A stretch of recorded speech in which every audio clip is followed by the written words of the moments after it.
Now, what do you think he is? Do you think he's the Pope? No. A lot of people believe that. I know They that, and that's believe what it's I'm a saying. pope, but I But don't they're think saying so. that it's because of the Catholic Church Right, and all of that. that. But the Catholic Church was moved to Constantinople, and he came out of that area. And so you see all of these indicators that he is indeed. Also, the fact is, and the Jews believe this vehemently, that Antichrist. In fact, I was there was a church when I lived, or a synagogue in near Hartford. It was in Windsor, but this every year this rabbi would have a meeting and invite churches to come in, and they would have like a mock Jewish service.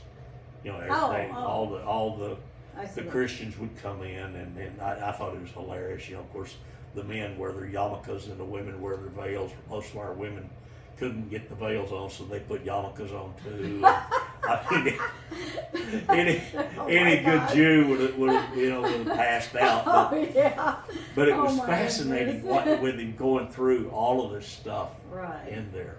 And then he showed how they read the Torah, and it was great. I mean, it made the New Testament come alive for me, because some of the stuff that you see in there. Right. But that's the thing is, they that night when he was talking, something was said about the Jewish temple, and he says, the Messiah is going to build our temple. Mm-hmm. And I mean, he said it very forthright. Antichrist will make a 7-year covenant. You see this in Daniel once again. Make a 7-year covenant with Israel. One of the stipulations of that will be that they can build their temple. They've already found out that the Temple Mount, where the Mosque of Omar is not where the temple was at. It was on the mountain next to it. You see this even in Revelations when it talks about John the reed, and they said, measure it. He says this is the inner and the outer court. And he says then there's the outer court, which is the court of the Gentiles. Don't measure that until the time be fulfilled. The Mosque of Omar is in the outer court, but the actual place where the offerings were made and the Holy of Holies and all that was on the mountain just over there. They actually have done sacrifices on that. Got shot for it, but they've actually because Muslims don't care for that. But no, they have pretty well figured that out, and it falls right in line with what it says in Revelations, that the outer court will be trodden under feet of the Gentiles until the time of the end. So, but that's what I'm saying. Antichrist is going to come up, solve all kinds of problems. He's going to make, at long last, he's going to make peace between the Muslims and the Jews. But and he'll do that for about 3.5 years. Yeah. It's broken. And of course, like I said, times will be rough, but they'll be getting better. But then all of a sudden you got this sect. Of course, around this time when the 144,000 witnesses are going to be out there, and then, like I said, you've got the church that's starting to grow, is growing exponentially, and they're withstanding it. They're refusing to take the mark of the beast because they read this book, and the book said that if they take it, they die. Exactly. And so now you've got all of this, and of course you getting he's cutting people's heads off and everything else, which isn't making him real popular. No, I don't think so. But it's we like our heads. It's during this same time now that you're seeing the Lord starts pouring out the vial judgments. And you've got the stars falling into the ocean, and a third of the sea dies, and another one, the wormwood, and the rivers are all turned to blood and bitterness. Yeah, you've got all that going on. That's all in that second half. Oh, that happens at the second half. Yeah. Okay. So the white horse was Antichrist, good guy. Second half, when he pulls off the mask and starts showing his true colors.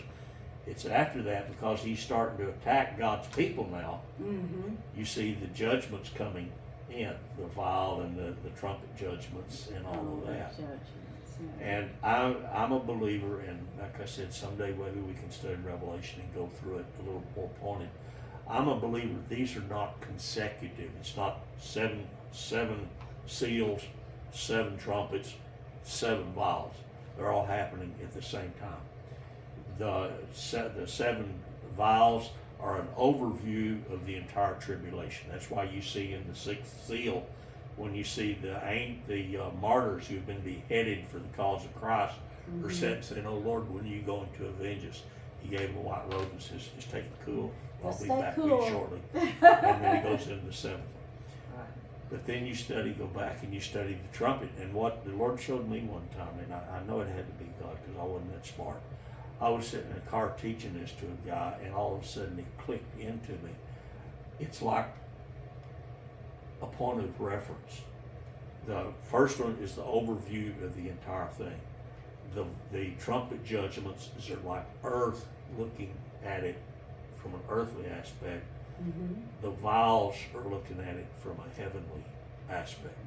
Right, I like that. And if you can take them and line them all up, I've done it. I've taken the 7 vials, the 7 trumpets, and you kind of have to shift them a little bit, but you can draw a line straight through where the sun turns black and all of that stuff. You could take it and read it into it where he tells the winds, don't hold the wind, the angels hold the winds back, don't let them blow. And well, if the winds don't blow, there ain't no rain, honey. And if there ain't no rain, you've got famine. Yeah. Whoops. Whoops. Third horse. Yep. Black horse. There it is. Famine. Famine. Here it See comes. what I'm saying? And then you won't get in there tied in. Let's turn back around the 2 witnesses. What did they do? Well, they called down fire from heaven. Moses did, or Elijah did that. Yeah. Turned the water into blood. Old Mo did that. I don't think that the witnesses were Enoch and Elijah. I think it was Elijah and Moses. But because Elijah called down fire from heaven on 2 different occasions.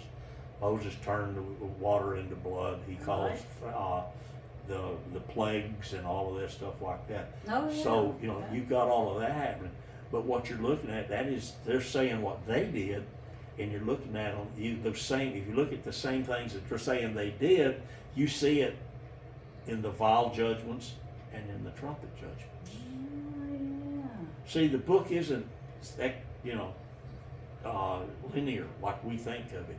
It's covering several things at one time. And that's what the Jews think. I mean, they don't, the Old Testament's that way. The Old Testament is not chronological, under any circumstances.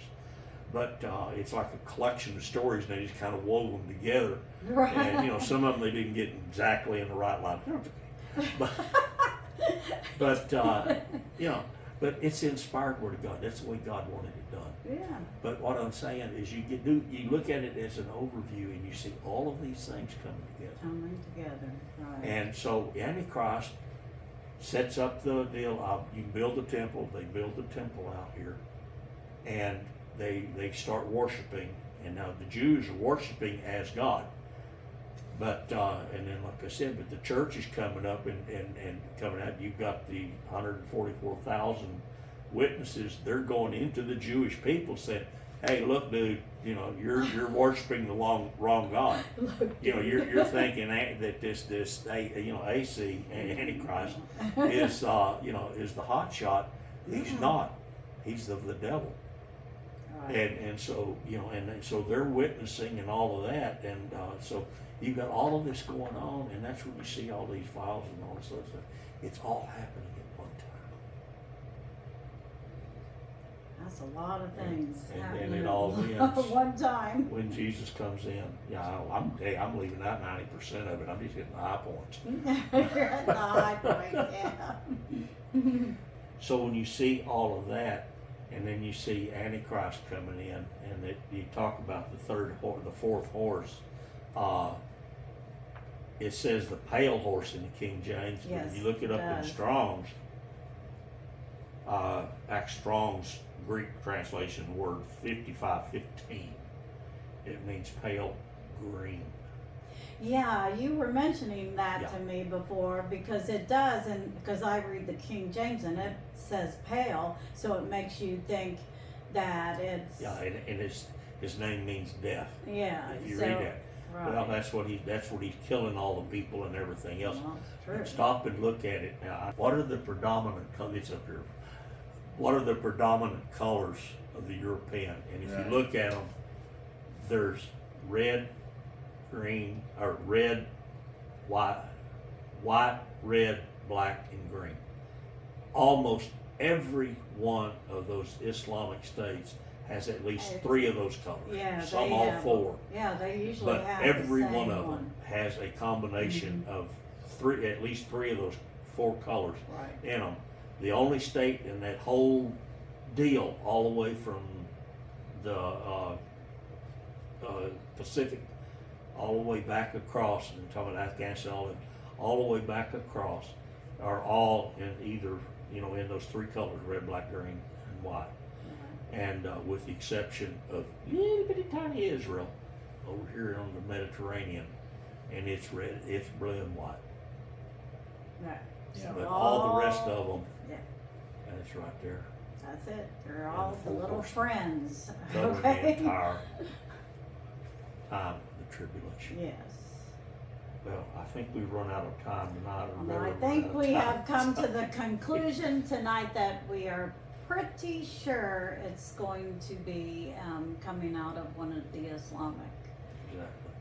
countries, right? Or Exactly. Muslim countries, whatever. Okay, well, thank you for putting up with me. Oh, well, thank you for being here. We do appreciate it, and we have a little bit more insight into who we really think the Antichrist is going to be. So thank you for your time, and thank you all for being part of BolderNotColder.